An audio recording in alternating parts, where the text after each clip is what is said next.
Assalamualaikum warahmatullahi wabarakatuh. Salam sejahtera buat Sobat Lin Whitening dimanapun berada. Oke, Bim akan lanjutkan cerita Yechen-nya. Tapi seperti biasa, bantu tekan tombol like dan berkomentar juga. Terima kasih sesudah dan sebelumnya. Oke. Bab 1191 sampai bab 1195.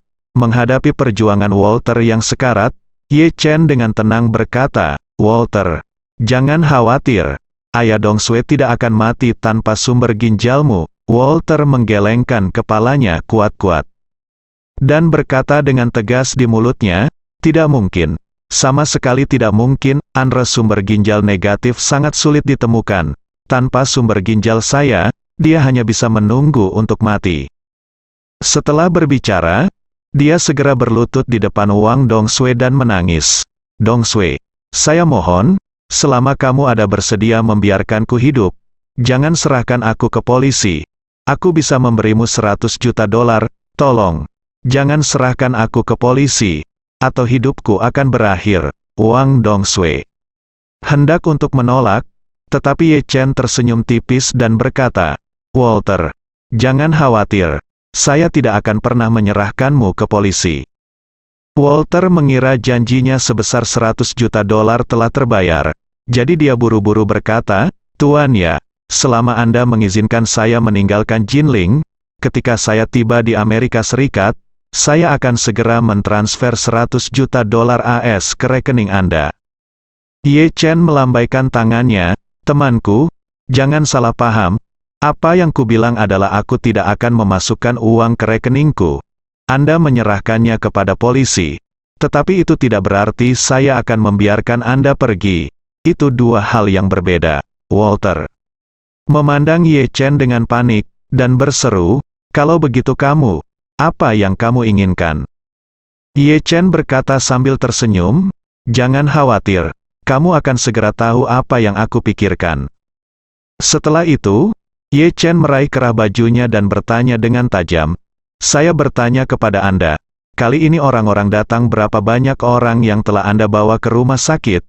Katakan satu kurang atau satu lagi, dan saya akan minta seseorang melepaskan lengan Anda." Dengan gemetar ketakutan, Walter buru-buru berkata, "Termasuk pengemudi dan pengawal, totalnya ada 5 orang." Ye Chen terus bertanya, "Di mana orangnya? Di mana mereka?" Walter berkata dengan jujur, "Semuanya. Semua orang ada di dalam mobil di pintu masuk lobi di lantai bawah. Total ada 2 mobil. Satu adalah Rolls-Royce dan yang lainnya adalah bisnis Buick." Ye Chen mengangguk dan segera membuka grup di WeChat, menghadirkan Chen Zekai dan Hongwu, lalu memulai obrolan suara grup. Setelah keduanya menerimanya, mereka segera terhubung dan bertanya dengan suara mereka, "Tuan, apa perintah Anda?" Ye Chen berkata dengan serius, "Chen Tua, Hongwu, segera kirimkan orang paling elit Anda untuk membantu saya akan menangkap semua bawahan Walter Hogwit, dan jangan simpan satu pun dari mereka." Setelah itu, Ye Chen berkata lagi, "Oh, ngomong-ngomong, dia masih memiliki bawahannya di rumah sakit rakyat Jinling. Tepat di luar aula departemen rawat inap. Di dalam mobil, ada Rolls-Royce, Buick bisnis, total 5 orang. Anda diam-diam mengirim seseorang ke sana, dan membuang seluruh sampah mereka." Chen Zekai bertanya dengan heran, "Tuan, mengapa Anda punya konflik dengan Walter?" "Sudah," Ye Chen bertanya kepadanya, "apakah Anda kenal Walter ini?" "Tidak, tapi saya kenal orang ini." Chen Zekai menjelaskan, "Meskipun keluarga Hogwit bukanlah keluarga teratas di Amerika Serikat, masih beberapa orang terkenal. Jadi ketika orang seperti Walter datang ke Jinling, saya akan mendapat laporan." "Informasi?" Marvin Ye bertanya dengan rasa ingin tahu, "Apakah Anda mengirim seseorang untuk mengawasi area ini?" "Iya," Chen Zekai berkata, "tugas yang diberikan kepadaku oleh keluarga Ye adalah mengendalikan situasi di Jinling secara keseluruhan. Saya tidak hanya perlu mencuci dan memahami situasi internal Jinling, tetapi juga situasi eksternal.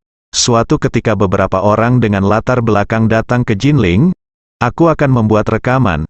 Ye Chen bertanya kepadanya, Apakah keluarga Hogwit ini sangat besar? Chen Zekai berpikir sejenak dan berkata dengan serius, jika Anda mengatakan keluarga Hogwit ini, itu tidak terlalu besar. Sambil mengatakan itu, dia terus menjelaskan, total aset keluarga Hogwit hanya sekitar 10 miliar dolar AS. Mereka bahkan tidak masuk dalam peringkat 200 teratas di Amerika Serikat, tetapi keluarga mereka memiliki latar belakang khusus. Ye Chen bertanya, apa latar belakang khusus? Chen Zekai menjelaskan, keluarga Hogwit dan keluarga Rothschild kurang lebih terkait. Oh, mendengar keluarga Rothschild, Ye Chen tidak bisa menahan diri untuk tidak bergerak. Dia tahu bahwa momen paling cemerlang dalam hidup ayahnya adalah memimpin keluarga Ye dan beberapa keluarga Huaxia lainnya melawan invasi ekonomi keluarga Rothschild. Saat itu, dia menyebabkan keluarga Rothschild menderita kerugian besar harta benda dan kehilangan muka. Oleh karena itu, Ye Chen pun menduga kematian orang tuanya mungkin ada hubungannya dengan keluarga Rothschild. Karena itu, ketika dia mendengar bahwa Walter memiliki hubungan tertentu dengan keluarga Rothschild, dia tidak dapat menahan nafas dalam hatinya.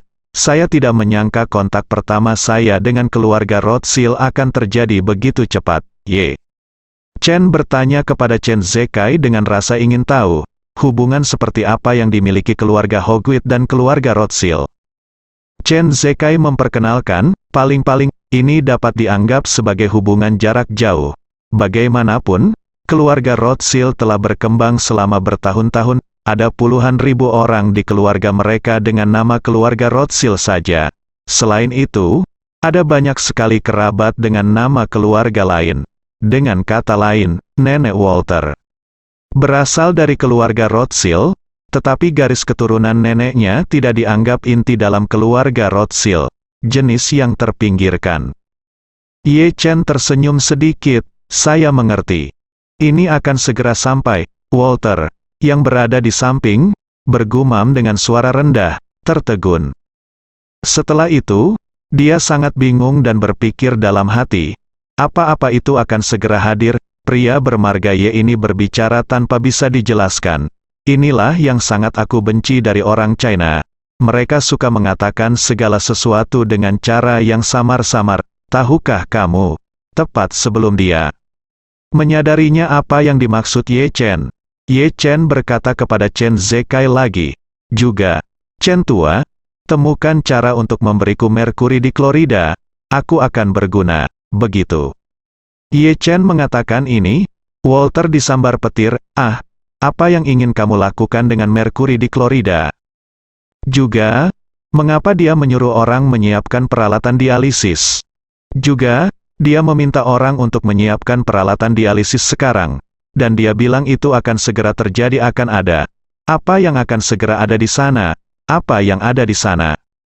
Sekarang, dia telah meminta orang untuk menyiapkan merkuri di klorida. Ini, apakah ini seharusnya untuk saya makan? Memikirkan hal ini, Walter merasakan itu seluruh tubuhnya hampir roboh. Dia berlutut di tanah dan merangkak di depan Ye Chen, menangis dan berkata, Tuan Ye, tolong jangan bermain-main dengan saya. Jika Anda tidak puas dengan 100 juta dolar, saya dapat menambahkan 100 juta dolar lagi kepada Anda. Tolong beri aku 100 juta dolar lagi. Angkat tanganmu tinggi-tinggi, perlakukan aku seperti kentut.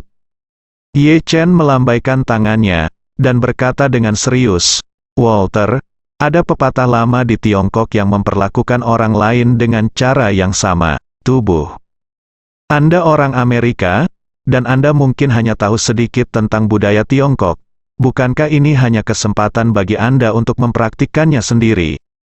Walter menjadi gila, menangis dan berkata, saya tidak ingin berlatih, Guru Ye.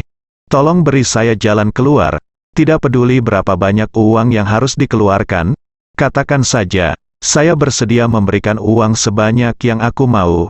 Tolong jangan menggodaku, aku masih muda.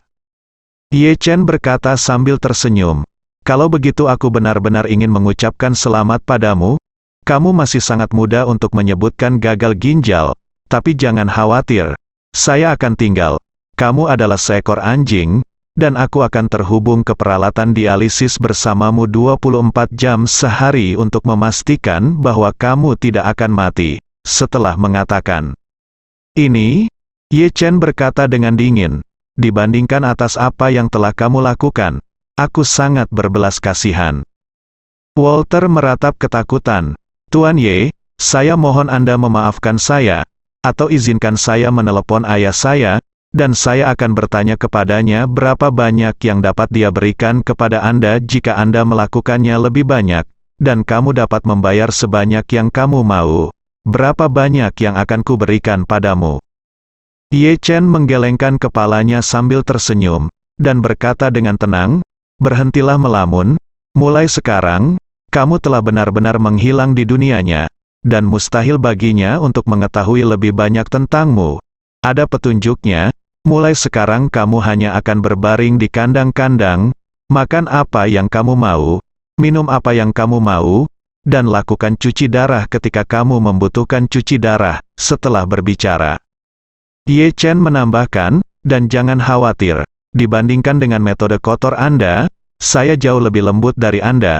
Anda hanya tahu cara meracuni orang, apapun pengobatannya, dan Anda tidak peduli berapa lama orang tersebut meracuni olehmu bisa hidup.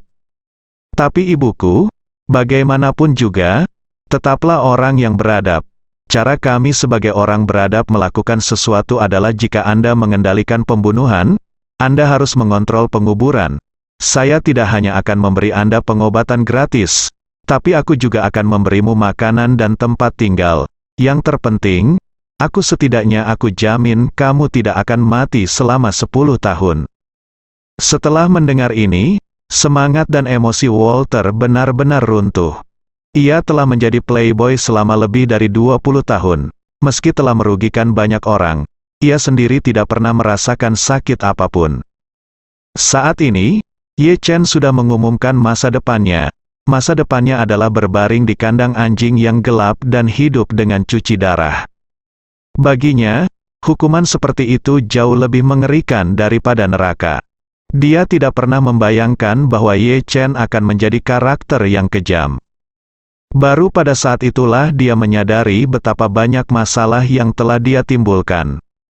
Jadi, dia memandang Wang Dongsui, menangis dan memohon, "Dongsui, tolong serahkan saya ke polisi, izinkan saya menerima sanksi hukum dan pengadilan yang adil. Dongsui, mohon kasihanilah saya. Ayo, Dongsui." Walter berpikir dengan sangat jernih dalam hatinya bahwa meskipun masuk penjara itu buruk, setidaknya dia bisa masuk penjara dalam keadaan sehat. Jika itu benar-benar jatuh ke tangan Ye Chen dan membuat Ye Chen sangat tersiksa, dia tidak hanya akan menderita berbagai penyakit, dia bahkan mungkin mati secara tragis di peternakan anjing pada akhirnya. Orang-orang Chen Zekai dan Hong Wu bergerak sangat cepat. Dalam waktu beberapa puluh menit, seluruh bawahan Walter di Jinling, termasuk Ah Song yang bersiap membuang jenazahnya, semuanya dikendalikan oleh mereka berdua. Untuk rumah sakit rakyat Jinling, Chen Zekai datang sendiri. Anak buahnya langsung bersenjatakan senjata, mengepung kedua kendaraan di bawah komando Walter, dan mengarahkan senjatanya ke 5 orang tersebut, yang langsung menyerah dan menyerah dengan patuh. Segera setelah itu, kelima orang itu semuanya dibawa ke dalam minibus yang telah dimodifikasi. Dan Rolls-Royce dan Buick bisnis mereka langsung diusir oleh anak buah Hongwu. Kedua mobil ini akan dikirim langsung ke pabrik daur ulang mobil di Hongwu malam ini, di mana keduanya akan dibongkar, dimasukkan ke dalam tumpukan besi tua, dan dibuang ke tungku pembuatan baja. Dengan kata lain, setelah malam ini, Daluo Jinxian tidak akan dapat menemukan keberadaan kedua mobil tersebut. Setelah itu, Chen Zekai menelepon Ye Chen dan berkata dengan hormat, "Tuan, 5 orang di bawah rumah sakit sudah terkendali. Di mana Anda? Saya akan membawa orang ke sana dan membawa Walter itu pergi." Ye Chen berkata dengan cepat, "Kamu datang langsung ke unit perawatan intensif nomor 1 Departemen Nefrologi." "Baik Tuan." Walter, yang takut untuk berbicara lagi, menangis ketika mendengar panggilan antara Ye Chen dan Chen Zekai. Dia benar-benar tidak menyangka akan berakhir tragis seperti itu. Saya pikir saya adalah seekor naga yang menyeberangi sungai dan datang ke tempat kecil Jinling untuk berenang bebas.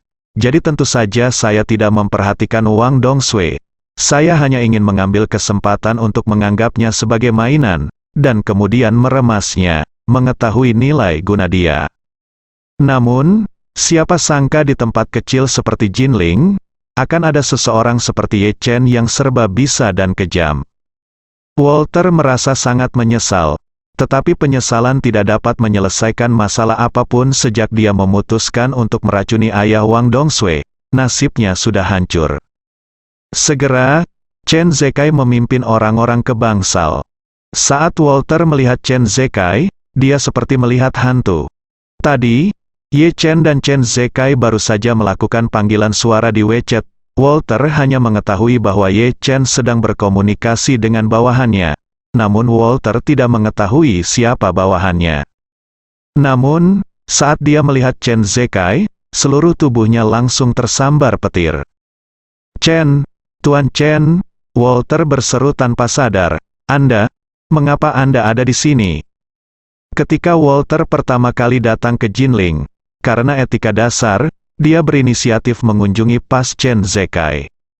Alasan kenapa dia datang mengunjungi Chen Zekai juga karena dia mengetahui bahwa Chen Zekai adalah juru bicara keluarga Ye di Jinling, dan dia bisa dikatakan sebagai orang dengan latar belakang terkuat di Jinling. Namun, keduanya baru bertemu saat itu. Dalam kognisi Walter, Chen Zekai mewakili puncak pengaruh Jinling, tetapi dia tidak pernah bermimpi bahwa Chen Zekai akan muncul di sini.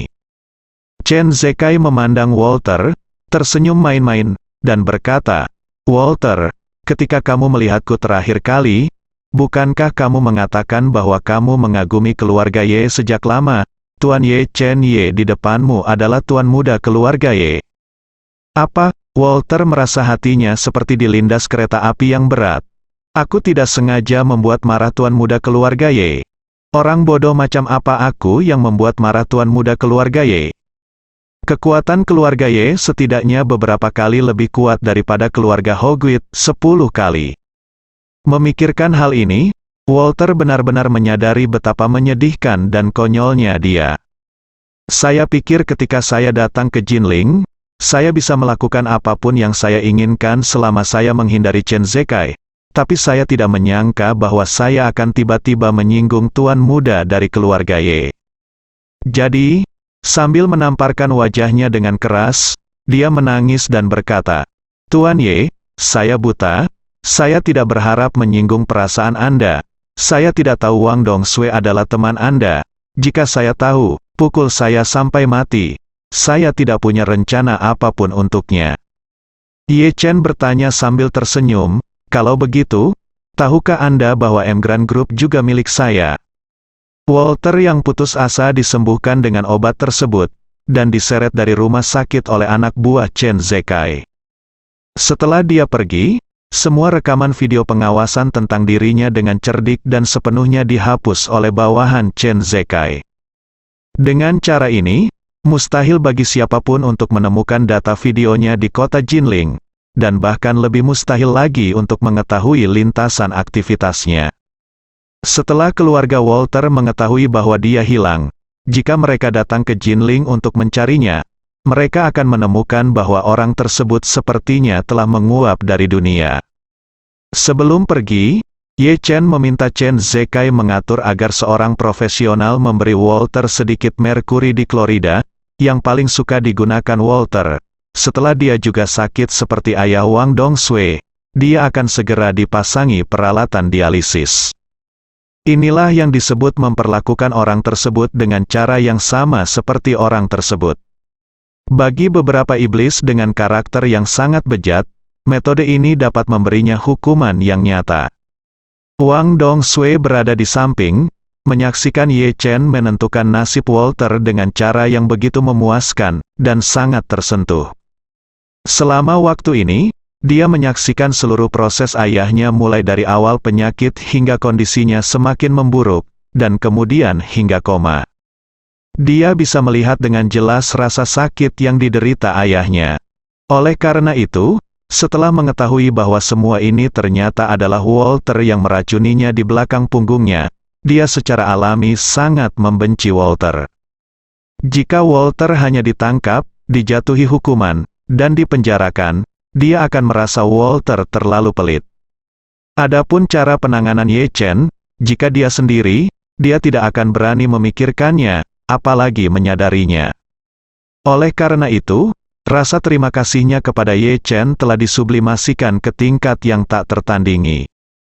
Jadi, setelah Chen Zekai membawa orang-orang keluar dari bangsal, Wang Dongsui menutup pintu, dan saat dia berbalik, dia segera berlutut di depan Ye Chen, tersedak dan berkata, "Guru, terima kasih banyak untuk ini. Jika bukan karena kamu, aku mungkin tidak akan pernah tahu bahwa Walter berada di balik semua ini. Jika bukan karena kamu, aku mungkin tidak akan pernah bisa membantu ayahku mendapatkan keadilan." Ye Chen dengan cepat mengulurkan tangannya. Membantunya berdiri, dia berkata dengan serius, "Ini hanya sedikit usaha, jangan terlalu sopan.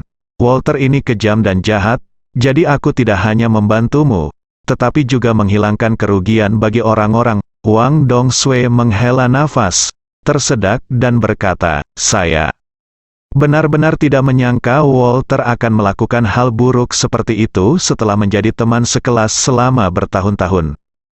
Dia menyeka air matanya, menatap ibu yang tidak sadarkan diri di sofa, dan bertanya, "Tuan, apa yang harus saya lakukan, Bu? Apakah dia baik-baik saja?" Ye Chen tersenyum sedikit, dan berkata, "Bibi hanya koma sementara." Usap wajahnya dengan air dingin yang lebih basah handuk dan dia harus bangun. Kemudian, dia berkata kepada Wang Dongsui, "Kamu bangunkan Bibi dulu, lalu berikan obat pada Paman. Paman akan segera pulih setelah minum obat, sehingga kamu dan Bibi bisa tenang." Wang Dongsui sangat bersemangat, dan berkata dengan cepat, "Tuan muda yang baik, saya pergi saja." Setelah selesai berbicara, Wang Dongsui dengan cepat berlari ke kamar mandi. Segera, dia mengambil handuk basah dan lari keluar kamar mandi. Dia melangkah ke sofa dan dengan hati-hati menyeka pipi ibunya dengan handuk basah. Setelah beberapa saat, dia melihat bulu mata ibunya bergerak sedikit, lalu membuka matanya. Dongsui, hal pertama yang dilakukan Sun Yufang ketika dia membuka matanya adalah bertanya dengan marah, "Di mana Walter itu? Dia membunuh ayahmu? Jangan biarkan dia pergi." Wang Dongsui memandang Ye Chen dan melihat sekali. Dan buru-buru berkata kepada Sun Yufang, "Bu, Walter telah ditangkap, dan dia mungkin akan dipenjara selama sisa hidupnya." Sun Yufang berkata dengan marah, "Dia menyebabkan ayahmu menjadi seperti ini. Tetapi memenjarakannya terlalu murah baginya. Jika ayahmu tidak dapat diselamatkan, dia harus membayar nyawa ayahmu." Lebih lama karena penderitaan dan penderitaan, dia menutupi wajahnya dan menangis dengan sedihnya. Wang Dongsui buru-buru menghiburnya, "Bu, kamu tidak perlu terlalu khawatir. Ye Chen menemukan semacam ramuan untuk ayah, dan meminumnya dapat menyembuhkan ginjal ayah. Apa, bisakah kamu menyembuhkan ginjal ayahmu?" "Ini, bagaimana ini mungkin? Bukankah dalam dunia kedokteran dikatakan bahwa gagal ginjal hampir tidak dapat disembuhkan?" Ye Chen berkata saat ini, "Bibi, ya bagi sebagian besar dokter, gagal ginjal memang tidak dapat diubah. Tetapi nenek moyang kita masih meninggalkan resep yang bagus, dan pengobatannya tidak terlalu sulit." "Benarkah?" Sun Yufang tidak bisa menahan kegembiraannya, dan berkata sambil terisak, "Kalau begitu Tuan Laoye ada di sini untuk membantu suamiku. Dia telah mengajar dan mendidik orang-orang dalam hidupnya, melakukan perbuatan baik, dan tidak pernah melakukan hal buruk, jadi dia tidak boleh berakhir seperti ini." Setelah selesai berbicara, dia melihat ke arah Wang Dongsui di sampingnya, meraih tangan Dongsui erat-erat, dan menangis. Dia membutuhkan waktu lebih dari 20 tahun untuk membesarkan Dongsui menjadi pria dewasa, dan dia belum pernah melihat Dongsui mengenakan gaun pengantin untuk menikah. Dan dia belum menikmati kehidupan ketiga, kebahagiaan keluarga di ruangan yang sama. Jika dia pergi begitu saja, Tuhan akan buta. Ye Chen mengangguk saat ini, dan berkata dengan sungguh-sungguh, "Jangan khawatir, Bibi, selama paman ambil obat yang saya siapkan, dan penyakitnya akan sembuh." Saat dia berkata, dia buru-buru memberitahu Wang Dongsui, "Dongsui, tanpa basa-basi lagi, cari cangkir dan tuangkan setengah cangkir air hangat, dan minum pil yang kuberikan padamu. Larutkan dalam air hangat, lalu berikan pada paman." Ketika ayah Wang Dongsui setengah diberi cairan resusitasi, ibu dan putrinya terkejut saat mengetahui bahwa wajah Wang Chengyuan, yang semula sepucat kertas, tiba-tiba berubah sedikit kemerahan. Inilah yang pengobatan Tiongkok sebut sebagai warna qi dan darah. Jika qi dan darah seseorang cukup kuat, maka kulitnya akan menjadi kemerahan dan berkilau. Jika qi dan darahnya tidak mencukupi, ia akan menjadi pucat atau pucat. Alasan mengapa pasien yang sakit parah hampir pucat, bahkan bibir mereka kehilangan separuh warnanya, adalah karena darah di tubuh sudah habis. Hal serupa terjadi pada ayah Wang Dongsui. Gagal ginjal yang sangat parah telah mempertaruhkan nyawanya. Seluruh orang, seperti tanaman di ambang kematian, sangat lesu. Namun, tepat setelah obat cair diminum, tubuhnya mulai mengalami perubahan yang mengejutkan. Di mata ibu dan putrinya, pemandangan ini seperti menonton film dokumenter yang ditayangkan di TV. Dalam beberapa film dokumenter, untuk menyaksikan keadaan alam mulai dari depresi segala sesuatu di musim dingin hingga pemulihan bumi di musim semi, kamera tetap sengaja digunakan untuk memotret fotografi selang waktu, dan seluruh proses hutan dari musim dingin, untuk musim semi ditangkap, dan kemudian dipercepat, bermain. Dengan cara ini, penonton dapat melihat keseluruhan proses pemulihan segala sesuatu di alam dalam beberapa detik. Pada saat itu, semua orang akan dikejutkan oleh kehebatan alam yang luar biasa. Ibu dan putrinya saat ini menyaksikan keajaiban seperti itu. Ayah Wang Dongsui, Wang Chengyuan, mengalami perubahan radikal dalam waktu yang sangat singkat. Setelah kulitnya menjadi merona dan mengkilat, nafasnya pun menjadi lebih kuat. Terlihat dari monitor di sebelahnya bahwa tekanan darahnya yang semula sangat rendah juga mulai meningkat pesat dalam waktu singkat. Setelah beberapa saat, Wang Chengyuan perlahan membuka matanya. Pada saat ini, ibu dan putrinya menangis kegirangan. Wang Dongsui bertanya dengan prihatin sambil tertawa dan menangis, "Ayah, bagaimana perasaanmu, ayah?" Sun Yufang di samping juga menangis kegirangan, dan bertanya, "Wang tua, apakah kamu merasa lebih baik?"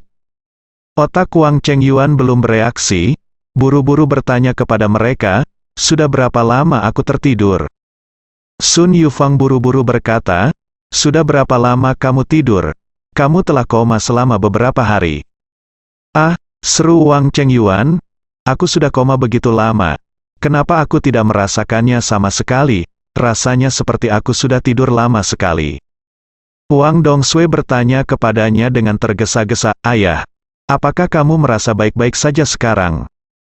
Wang Chengyuan memikirkan hal itu, saya duduk tegak dan menggerakkan anggota tubuh saya, dan berkata dengan terkejut, "Rasanya enak, sepertinya tidak ada rasa tidak nyaman sama sekali. Apakah rumah sakit telah menemukan ginjal sumber untukku?" "Tidak," Sun Yufang berseru.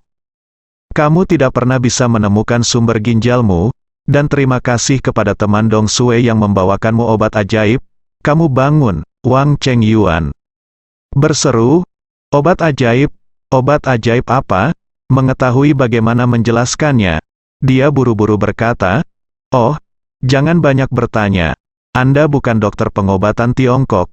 Bagaimana Anda bisa memahami obat ajaib ini? Saya harus berterima kasih Tuan Ye dulu." Melihat Ye Chen berdiri di sampingnya, dia buru-buru berkata dengan penuh terima kasih, "Tuan Ye, terima kasih banyak kali ini."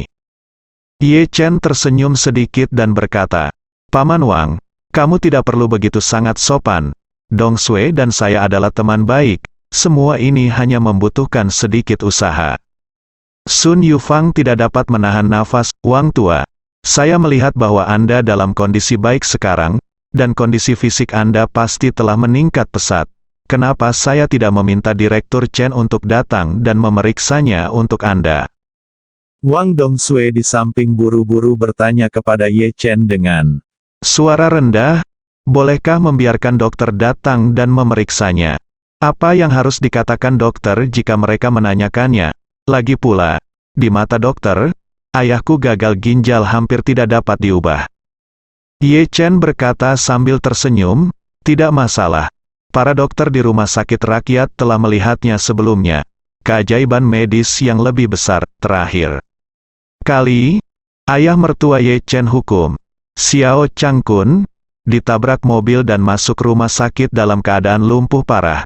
Semua dokter menyatakan bahwa dia hanya bisa berbaring di tempat tidur selama sisa hidupnya, dan dia tidak bisa lagi merasakan sensasi apapun di bawah lehernya.